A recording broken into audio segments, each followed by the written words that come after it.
just starting to snow here. This is the big storm, right? At least in the States.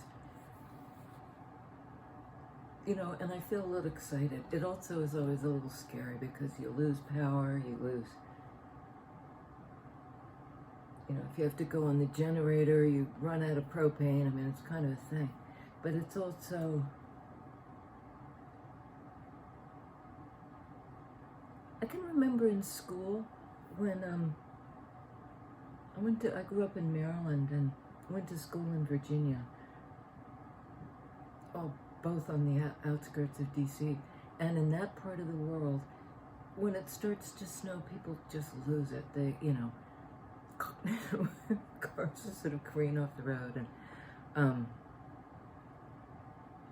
so they'd immediately send us all home. It started to snow, pretty much guaranteed you were going to get out early, which used to drive my mother nuts because she was like, why, you know, now we have to have our kids in the house. We have to go pick them up.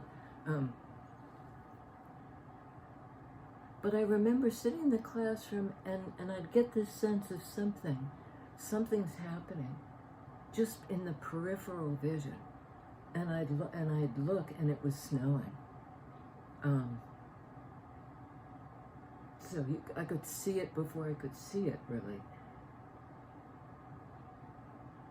And it's still, you know, I'm looking over here. I've got windows on both sides, but it sends me back. Okay, the two things I was thinking of this morning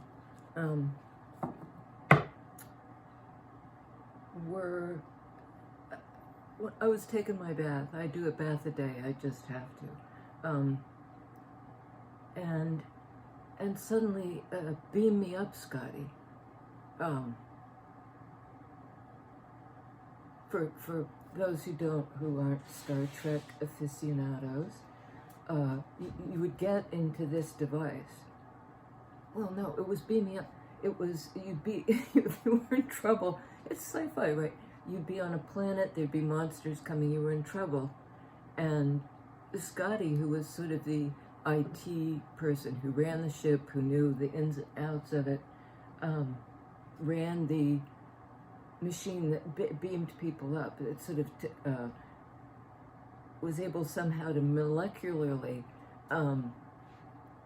take them out of one place, and they'd show the person going whoop and disappearing, and then reappearing at this sort of station where they could be reassembled and brought on board. Beam me up, Scotty. And I had a very dear friend who died very young, who had taught his parrot to say, beam me up, Scotty. And I thought, I mean, it just destroyed me when this kid died. I'd gone to school with them at grade school. And, but I kept thinking, Scott, you know, he got it. He got his wish. And after he died, this bird kept saying that.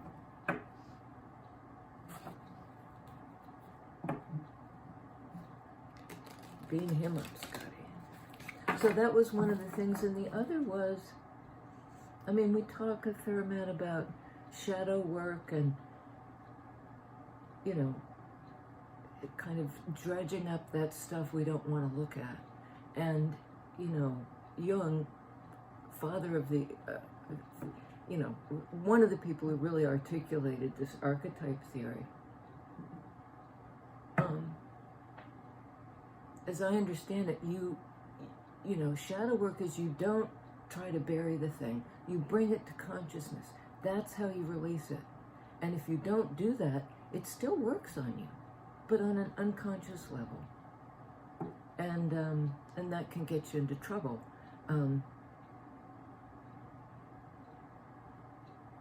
So there's something about that.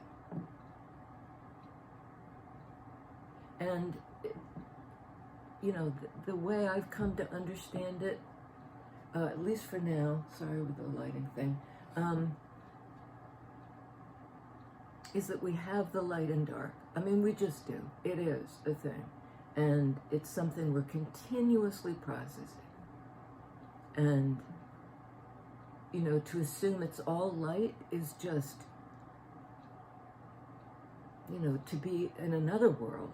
In this world, there's both. And, but like the plant, with the wisdom of the plant, that, you know, you incline toward the light, you lean toward the light. You know, if you see a field of sunflowers, you know, they'll turn toward the light. The sunflowers will turn to, if you have a plant in the window and it's leaning this way, and it's getting imbalanced, you flip it around and then it'll lean back toward the light. So I don't think we banish the dark thing. We just incline, you know, just incline toward the light. That's what we can do.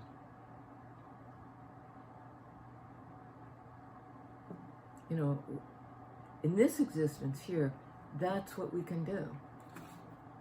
And and left, you know, that's our nature to want to do that, as the plant does. You couldn't live in a situation of all light all the time. But when the light's there, just like knowing where it is, turning toward it. So let's see where that takes us. Apparently it's all about light today. This is going to be a short, sweet read.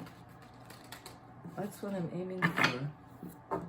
Sweet, short, inclining toward the light read. As we always do here. That's what at least I'm trying to do.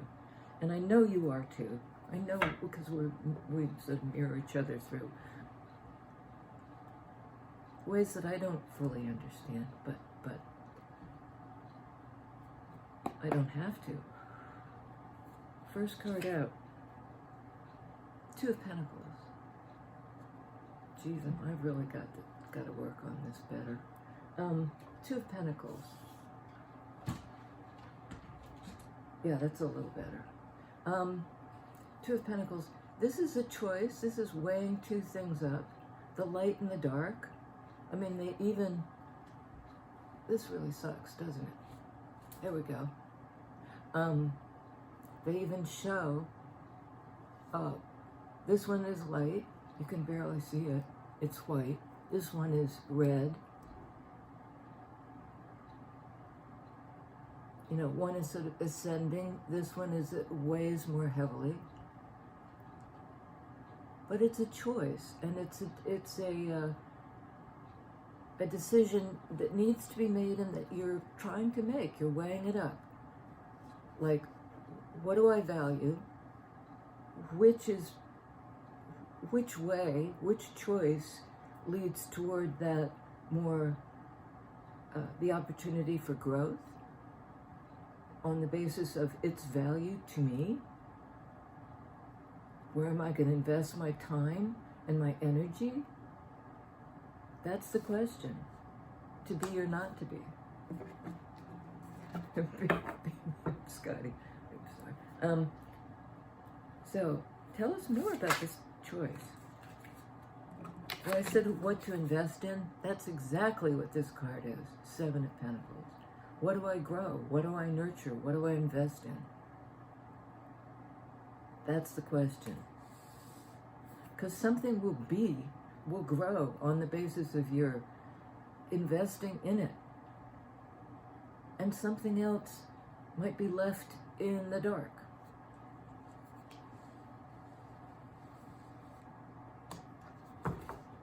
Not the one you choose to bring to consciousness. Damn, Sam, this sucks. Here we go. No. Oh my God. Talk about coming into the light. Which will bring us to, as the plant is above ground here, which choice is fruitful? Which choice will come out of the soil and up into the light? And remember, we were talking about plants at the very beginning. How do you lean toward the light?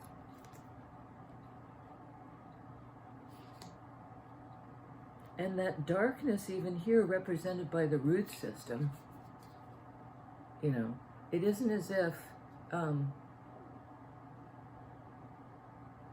mean, we need to be grounded sort of in the dark, rich soil. Earth energy, both of these pentacles.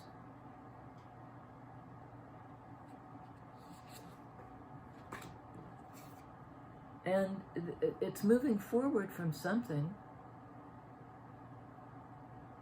leaving something behind in order to move into a calmer mental space as swords energy. By virtue of this choice, it's a choice to move out of your head into the land of real stuff. I mean, not that, you know, that's not like casting shade, lean toward the light, on this sword energy. Because it's understanding, it's the ability to articulate it, to bring it to consciousness and all of that. But you're moving on from some thing that doesn't serve you anymore. And you're being pulled there, right? It's almost like a chariot. The birds are pulling you, the messengers are moving you forward quite speedily. And you're leaving something behind. Looks to be the same character. The woman in the boat and the woman weighing things up. Four of Pentacles. Again, the Pentacles energy. This is the desire to be grounded, the need to hold back or hang on. And I mean, if you're zooming forward into a new a calmer mental place, perhaps because you want stability, but this is on the move. And this is really not on the move. This is I'll stay put. I'll hang on to what I already know, what I already have. So it might be like a choice that Two of Pentacles, choice, weighing two things up. What do I invest in? What do I move on from? What do I hang on to? Because they're a little bit contradictory, right? This is sort of the anchor. This is like a physical anchor, a Pentacles anchor, but there's forward movement mentally. You know, and swords energy sort of are the light, as in the understanding.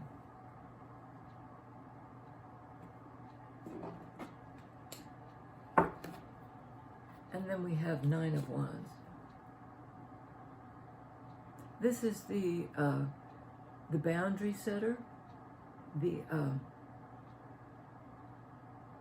I mean, she's standing here behind a fence made of her wands. And it's a little bit like, no, I'm not on your side. I've got my own sense of purpose. And it's somehow on this side of the fence. And that's a little bit like this, you know, because this is kind of a stuck energy. You know, here I am valuing what I value, and I'm holding on tight. And it's a bit defensive.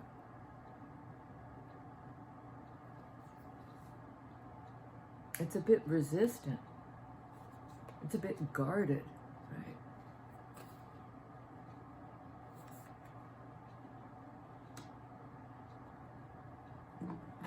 And it may be like, what do I want to invest in? What do I want to grow? Where do I want to conserve my energy? You know, and part of it is knowing what you don't want to do. Wands being sort of direction, purpose, you know, what I want to create. This is sort of knowing what you don't want to create, which is useful, but it's, and she's got the wand in her hand, and it's on fire. But knowing what you don't want to create, what you don't want to invest in, is really only half of it.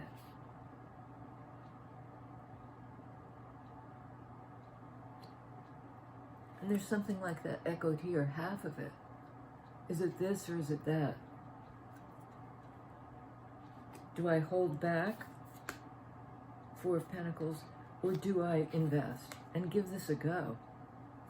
And that's the question. To be or not to be. I mean, I keep coming back to that. And this is sort of the not to be part. You know, I know what I'm not going to do. Tell us more about the investment, the thing that could be grown. Judgment.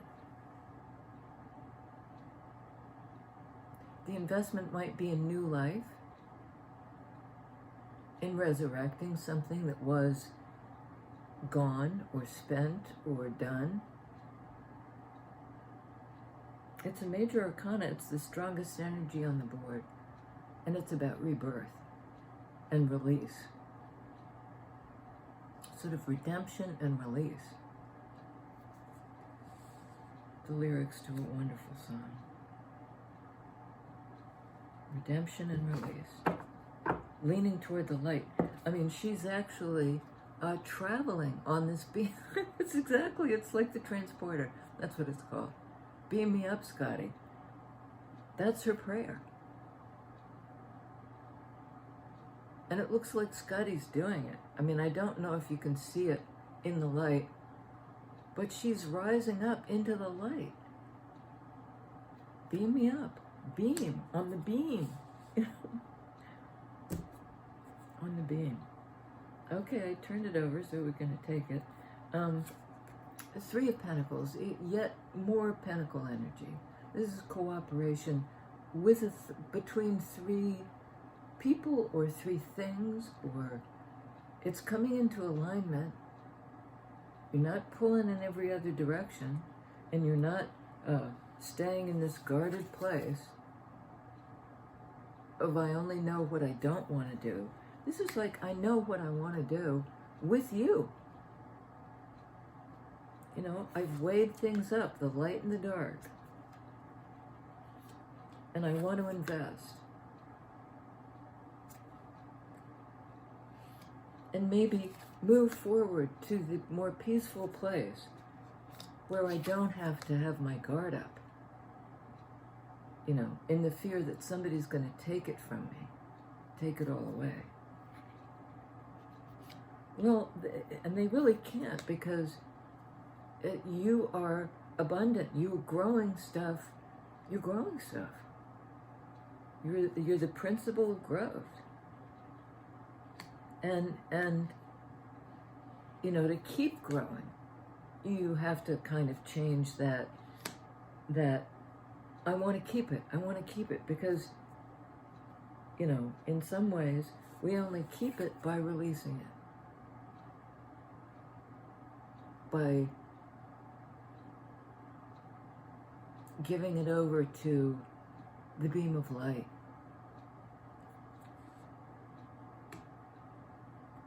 And there is something about her holding up the torch that's lit. The beam of light.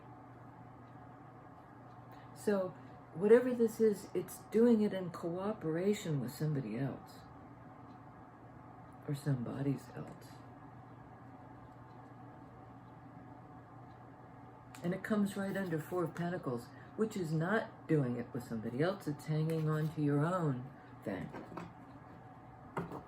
But you're moving on from that. Tell me about the moving on to the more peaceful place. Thank you. Well, it's moving on. There it is. In Pentacles energy. This is very grounded, earthy. It's about what happens here. Not up in your head. You know, And it may well be up in your head, but it's making its way into how you live your life. This is slow, step-by-step, forward-moving earth energy.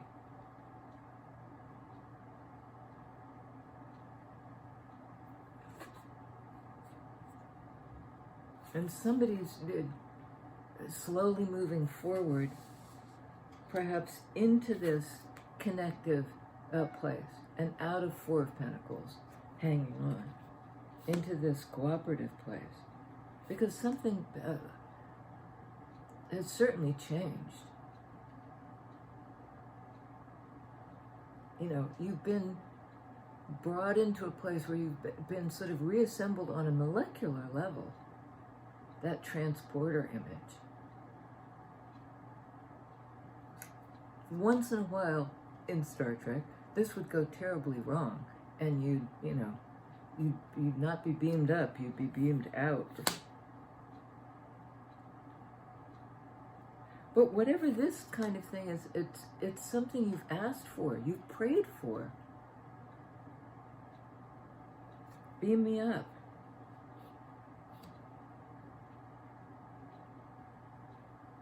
And yet, almost all the energies on the board speak to groundedness.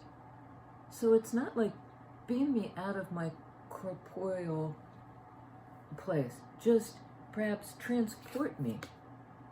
And this can actually be indicate a move to some more peaceful mental place, by way of a move, of this sort of beam me up energy. Take me out of this clenched Four of Pentacles place into a more peaceful,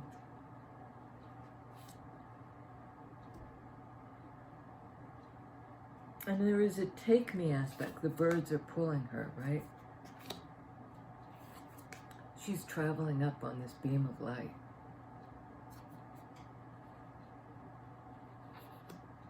But somehow it's not out of the physical light.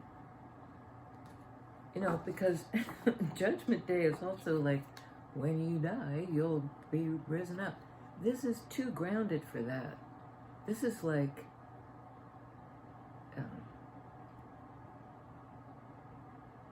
doing this kind of space travel right here, right now. But it takes time, whatever this is. It takes time. Okay. I had to look at the bottom, didn't I? I wish I hadn't, sort of. Because this is a complicated energy, and we'll have to clarify that right off the bat. But it's this, basically. It's being held back, or holding yourself back.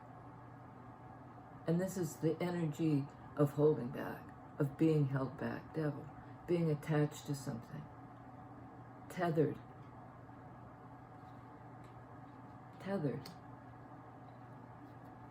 And this, pretty much, is untethered. We're going up. Devil is like anchored. It's an energy of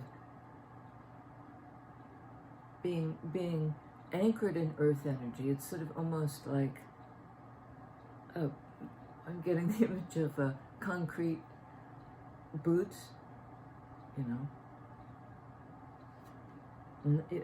but you're being released from that. You really are. You really are. There is sort of an earthy invitation here that I don't see as being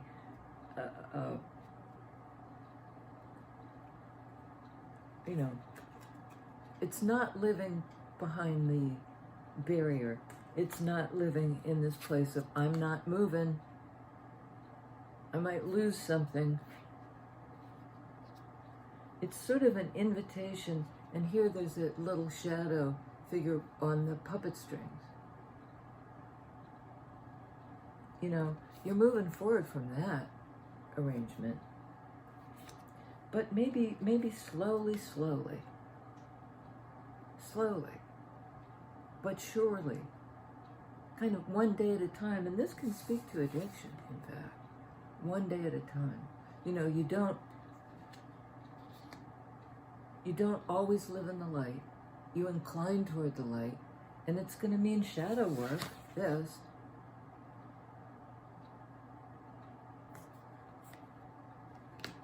And then on the bottom here, and then I'm going to stop it. We have Hierophant, this joyous, Taurus energy, again, earth energy. I mean, we've got Capricorn, we have Taurus, 2 earth signs. And this is the one that, well, again, we've got the staircase, the ascension. Both major arcana cards of ascension, of being beamed up.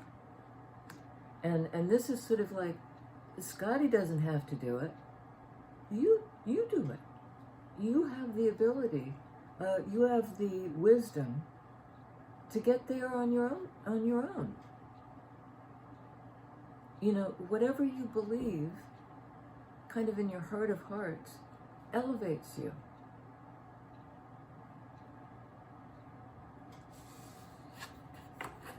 Because you're willing to work with the dark side too.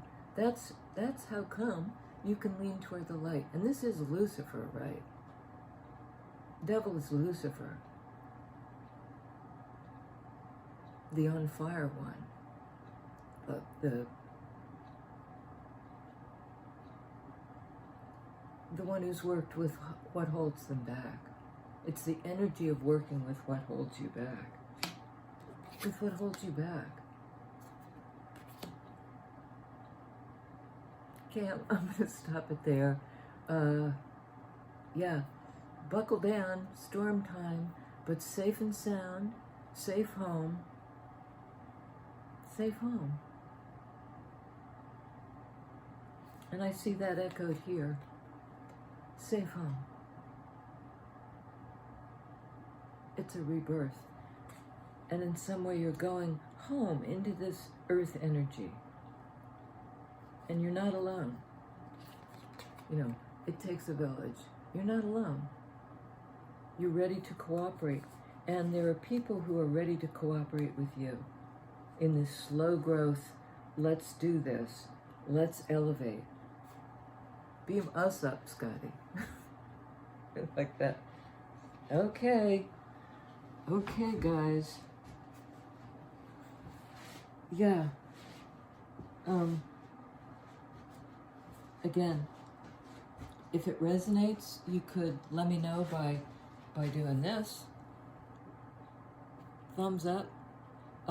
You could also share this if you know anybody who might like to hear this message. It's a good one. And somebody you're close to in cooperative energy, maybe. And you might well be an earth sign. Taurus, Capricorn, but not necessarily. It's just this reading abounds with that grounded energy where you're beamed up, but somehow on a molecular level, you come through this process intact, very much intact, very much yourself, well-rooted, having chosen to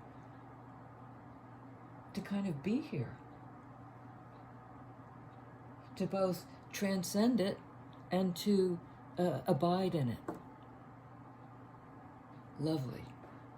See you guys next time. Hopefully, like, share it, and subscribe. That's free, and you can unsubscribe at any time. You know, if something pisses you off or whatever, you want a 9 of Wands this, I'm on the other side of the fence. You can go back and forth any way you want. I'll be here either way.